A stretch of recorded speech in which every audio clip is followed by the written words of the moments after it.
Hi, welcome back to S academy. AP diploma, AP ఎస్బిటికి సంబంధించి మనకి ఎగ్జామ్కి సంబంధించిన ఫీజ్ పే చేసేకి లింక్స్ అయితే కనుక ఎనేబుల్ చేయడం జరిగింది అఫీషియల్ వెబ్సైట్లో sbtet.ap.gov.in. సో ఈ లింక్ నేనైతే కనుక డిస్క్రిప్షన్లో ఇస్తాను, మీరు దాంట్లో నుంచి పేమెంట్ అయితే చేయండి. సో మీకు ఈ లింక్ ఓపెన్ అయిన తర్వాత, అంటే ఈ హోమ్ పేజ్ ఓపెన్ అయిన తర్వాత మీకు ఇక్కడ డిప్లొమాకి సంబంధించి ఇక్కడ కనిపిస్తుంది చూడండి, click here to apply for the diploma C23, C20, ER91, ER2020కి సంబంధించి.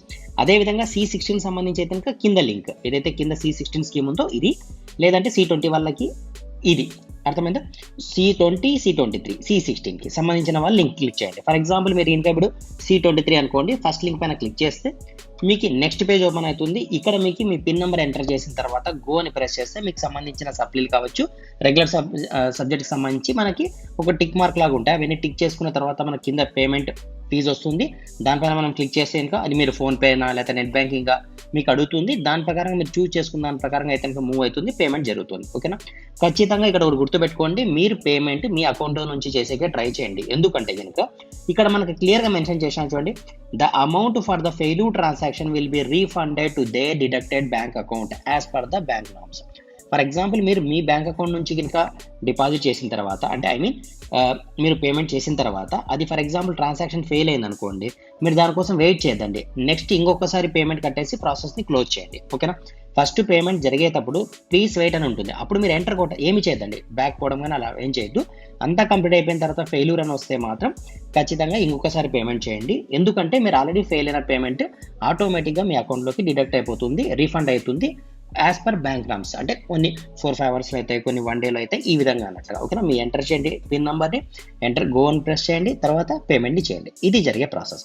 సరే, ఇంపార్టెంట్ డేట్స్ అయితే మనకు గుర్తున్నాయి కదా. అదేవిధంగా C16 వాళ్ళైతే కనుక నెక్స్ట్ ఏదైతే మనకి ఇక్కడ కింద ఉందో దీన్ని క్లిక్ చేసి రిమైనింగ్ ప్రాసెస్ అంతా కంప్లీట్ చేసుకుంటారు.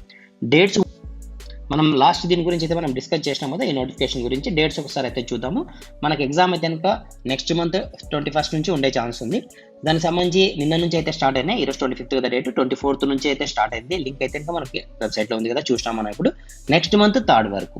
అదే కనుక మనకి లేట్ ఫీజ్ పెనాల్టీ అయితే కనుక 6th వరకు ఉంది, తత్కాల్ అయితే 9th వరకు ఉంది. తత్కాలు పెనాల్టీ ఫీజెస్ ఎందుకు మనకు ఉంది కదా టైము, సో అప్లై చేసేసేయండి ప్రాపర్గా. నెక్స్ట్ ఫీజ్ తీసుకుంటే కనుక 550 రూపీస్. ఫార్మసీ కోర్సెస్కి అయితే కనుక 800 రూపీస్ ఫీజ్, ఎగ్జామినేషన్ ఫీజు. అదేవిధంగా మనం ఫర్ ఎగ్జాంపుల్ లేట్ ఫీజ్ తీసుకుంటే కనుక లేట్ ఫీజ్ పెనాల్టీ ఫీజ్ అయితే, అంటే మనం ఫర్ ఎగ్జాంపుల్ 3rd లోపల పే చేయలేదు అనుకోండి, 6th వరకు పోయింది అనుకోండి డేట్, మనం డిలే చేసి 600 రూపీస్ అయితే పే చేయాల్సి వస్తుంది. అలా కాకుండా 9th వరకు పోయినాం అనుకోండి, నెక్స్ట్ మంత్ అంటే మర్చిపోయినాం అనుకోండి, 3000 అయితే పే చేయాల్సి వస్తుంది. కాబట్టి అలా కాకుండా మీరు బిఫోర్ 3rd అయితే కనుక ఫీ పేమెంట్ చేసేకి ప్లాన్ చేసుకోండి. తర్వాత కాండినేషన్ ఫీజు, మనకి అటెండెన్స్ లేకపోతే కనుక మనకి 10% అలవెన్స్ ఉంటుంది కదా, అంటే 10% వరకు మనం ముందుకు పోవచ్చు. కాబట్టి సో 800 రూపీస్ అయితే కనుక దానికి పే చేయాల్సి వస్తుంది. ఫర్ ఎగ్జాంపుల్ మీకు అటెండెన్స్ కనుక లేకపోతే, ఓకేనా, బియాండ్ లిమిట్ లేకపోతే 800 రూపీస్ పే చేయాల్సి వస్తుంది. మనం ఆల్రెడీ దీని గురించి అయితే డిస్కస్ చేసాం. ఓకేనా? సరే, ఇప్పుడు C20కి, C16కి, C23 కూడా మనకైతే ఎగ్జామ్స్ ఉన్నాయి. C16లో ఎవరెవరికి 2016 plus 16, 17, 17, 18 are not eligible.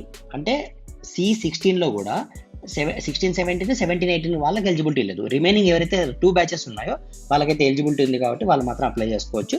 So ఇది మనం ఆల్రెడీ ప్రీవియస్గా డిస్కస్ చేసాం, నేను ఒకసారి అయితే రిమైండ్ చేయడం జరుగుతుంది. అప్లై చేసేటప్పుడు మాత్రం గుర్తుపెట్టుకోండి, మీ అకౌంట్ నెంబర్ వేయండి. ఫెయిల్ అయితే కనుక ఇంకొకసారి పే చేయండి, వెయిట్ చేద్దండి. వెయిట్ చేద్దని మీన్స్ ఒక 5-10 మినిట్స్ వెయిట్ చేసిన తర్వాత నెక్స్ట్ పేమెంట్ పోండి, ఒకవేళ అది జరగకపోతే. ఓకేనా?